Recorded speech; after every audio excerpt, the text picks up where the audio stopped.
Olá, gente, tudo bem? Eu sou Paula Filizola e você está assistindo Regando as Plantinhas.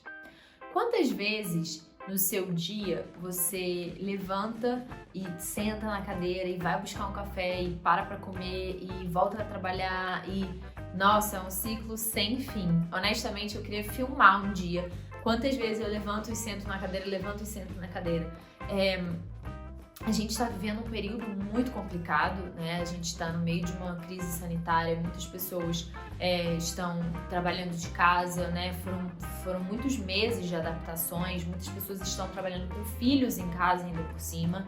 E é normal que as coisas não estejam 100%, nem mesmo se a gente não estivesse numa pandemia, seria normal também, porque teremos, né, momentos bons e ruins ao longo da vida, e isso obviamente vai afetar o nosso trabalho, a nossa produtividade, né? Você não vai produzir sempre 100% do tempo. É impossível a gente ser 100% do tempo produtivo. A gente não é uma máquina e nem máquinas são. Máquinas quebram, máquinas precisam de reparo, né? Então a gente não deveria se cobrar por isso.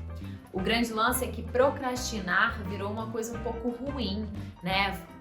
É um processo natural, A gente simplesmente, algumas pessoas têm isso de forma patológica, mas mais de 20 milhões de brasileiros procrastinam. Isso é uma coisa normal que a gente faz quando a gente vai empurrando com a barriga algumas coisas que são mais difíceis de realizar. Essas coisas podem ser difíceis porque elas são elas demandam mais concentração, elas podem ser difíceis porque você às vezes está num dia ruim e não consegue fazer tarefas mesmo que sejam tarefas rotineiras, né, do trabalho.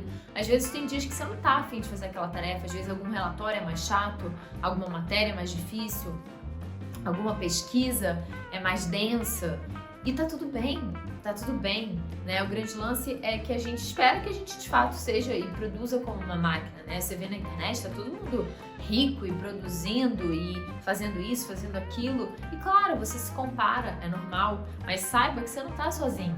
Como eu disse no início do vídeo, mais de 20 milhões de brasileiros procrastinam.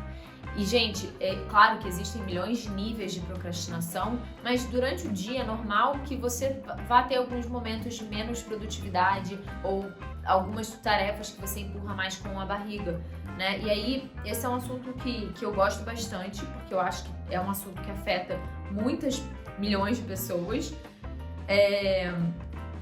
E isso com certeza piorou na pandemia, né? Então a gente tá vendo um quadro agora de maior procrastinação. Outro dia eu fiz uma enquete no @anxiasdoritos e mais de 97% das pessoas disseram que sim, que tem procrastinado mais, que tem tido sim mais dificuldade de se concentrar. E eu te digo, você não tá sozinho. Isso acontece comigo praticamente todos os dias. E uma coisa que a gente tem que entender é que a vida ela tem muitos altos e baixos. E nosso dia, ao longo do dia, a gente também vai ter altos e baixos. E que isso, obviamente, vai afetar o nosso trabalho, a nossa concentração, a nossa produtividade. E aí, uma coisa que eu queria dividir aqui com vocês, eu vou tentar tornar esse vídeo um vídeo um pouco mais, assim, como se fala? Um vídeo um pouco mais prático, né? Eu quero ser prática para você hoje. Então, eu quero trazer algumas dicas que me ajudam em relação a procrastinar. A grande dificuldade, né, que o ser humano tem é que normalmente ele quer abraçar o mundo, né? E hoje em dia, com essa coisa de ser multitarefas, piorou ainda mais, assim, piorou exponencialmente. Você precisa, a primeira coisa é ter uma lista, né, de coisas, de afazeres, uma agenda que seja coerente e realista. Não adianta você querer colocar 20 coisas no seu dia se você só vai conseguir realizar 5.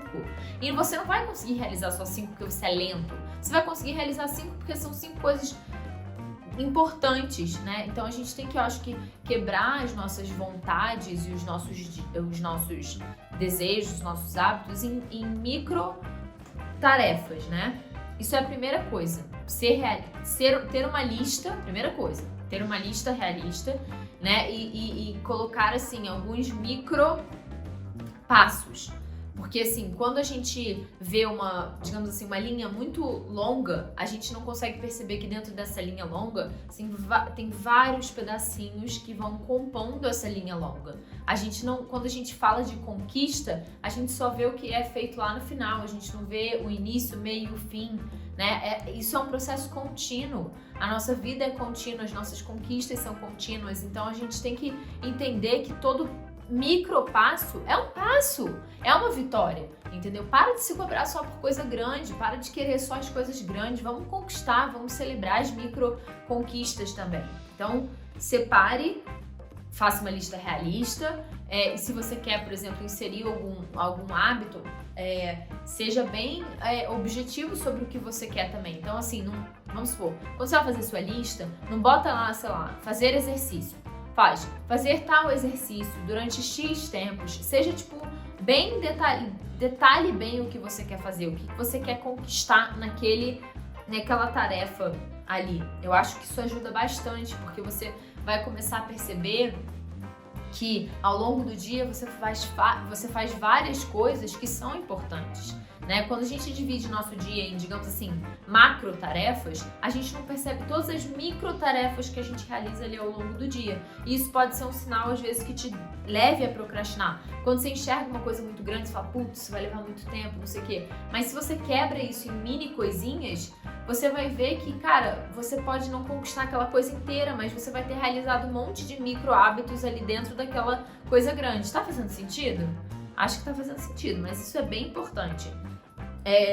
Uma coisa também, assim, que eu acho bem importante a gente perceber é em que momento do dia a gente procrastina? Fazendo qual tarefa? Por que é importante a gente auto-observar isso? Porque a gente começa, talvez, construir na gente um padrão. Quais são as coisas que a gente tem mais dificuldade de fazer? Por quê? Em que momento do dia? Eu, por exemplo, tenho muita dificuldade de fazer coisas no meio da tarde. Então, assim, eu tento deixar as minhas coisas mais importantes pro início da manhã. Só que, ao mesmo tempo, eu também gosto de malhar no início da manhã, porque eu não gosto de deixar treino pro final do dia, porque eu tô sempre mais cansada, né, e tudo. Então, assim, tentar separar o dia para que, por exemplo, na manhã, que é o meu momento mais produtivo, eu consiga fazer um pouco de tudo. Um pouco de exercício, um pouco do trabalho mais importante, ou daquele projeto que eu tenho que entregar, ou daquele estudo que eu tenho que fazer, entendeu? Assim, tentar deixar as coisas mais importantes para os primeiros horários do dia, mas também, como eu falei, entender que a sua lista não precisa ter 10 coisas, ela pode ter 5 coisas. A gente tem uma semana, né, uma semana comercial de segunda a sexta. Será que você precisa fazer tudo na segunda-feira? Será que você não pode dividir um pouco essas coisas? E sem agonia, gente, se a gente tem que dividir uma coisa entre segunda, terça, quarta e tal, sexta, para poder fazer bem feito, não tem problema, não precisa concentrar tudo achando que isso vai trazer algum tipo de satisfação maior porque está concentrado. Na verdade, é bem capaz que te gere mais frustração porque você não vai conseguir realizar aquilo naquele período concentrado que você se propôs. Outra coisa também que eu acho, assim, gente, que faz toda a diferença, que eu testei na última semana, que eu venho testando, é ficar um pouco longe do celular. Por quê? Porque eu ficava checando o celular toda hora, né? E quando eu deixo o celular, por exemplo, no quarto carregando e vou trabalhar na sala, tem todo um processo, tem que levantar, pegar o celular, ele não tá ali do seu lado. Então você acaba se concentrando mais no que você tá fazendo. Isso é uma coisa que funciona pra mim, tá? Então assim, eu não sei se funciona pra você, mas eu tô te dando uma dica que pode ser que funcione. Outra coisa é separar momentos pra responder mensagens, pra responder e-mails e não ficar parando toda hora pra fazer isso. E aí, pensando nisso, eu, por exemplo, parei de logar o meu computador no WhatsApp Web, porque toda hora eu ficava pipocando mensagem e eu ficava naquele ímpeto de ver a mensagem. Então, eu deixo o celular no quarto, me concentro para realizar a tarefa que eu tô fazendo e aí nos intervalos ao longo do dia eu vou lá e vejo o celular. Isso é muito importante. Faça intervalos no meio do dia. Não vá construir uma agenda que você acha que você vai simplesmente cumprir tudo de 8 às 6 da tarde. Não, você precisa ter intervalos ao longo do dia, não só no almoço, mas intervalos de 15 minutos entre uma tarefa e outra, para fazer um xixi, para beber uma água, para beber um café, para esticar as pernas, para se alongar, para fazer o que raio você quiser, né? Mas é importante que a gente não entenda que o nosso dia ele é todo emendado. Ele pode ter pequenos intervalos, seja de 5 minutos, de 15, isso é muito importante. Essa coisa do celular me ajudou muito. Essa coisa de ter horários separados para ler mensagens e e-mails, isso também me ajudou muito. E uma coisa que eu vou falar para vocês agora, que para mim essa é uma das coisas que é mais importante: não se cobre ser produtivo durante 2 horas seguidas. Não. Se cobre ser produtivo durante 25 minutos. E aí você faz uma pausa. Mais 25 minutos, e aí você faz uma pausa. Ou 10 minutos, e aí você faz uma pausa. 15 minutos, e aí você faz uma pausa. Você tem que entender o que funciona pra você.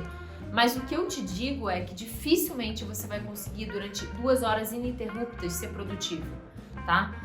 Seja para escrever alguma coisa, seja para ler alguma coisa. A gente precisa de momentos, né? E assim, de intervalos. Hoje em dia, como a gente está nesse lance da pandemia, em que a gente tem menos coisas programadas na nossa vida, a gente tem mais incertezas, a gente tem mais inseguranças, é normal que a nossa cabeça dê uma viajada longe durante o dia. Então esses intervalos, eles te ajudam também a oxigenar a mente, sabe? Vai olhar o verde lá fora. Poxa, a gente tá, a maioria, né? Quem tem o privilégio de poder estar trabalhando de casa, tá trancafiado em casa, às vezes tem dias que eu não vejo nem a luz lá fora.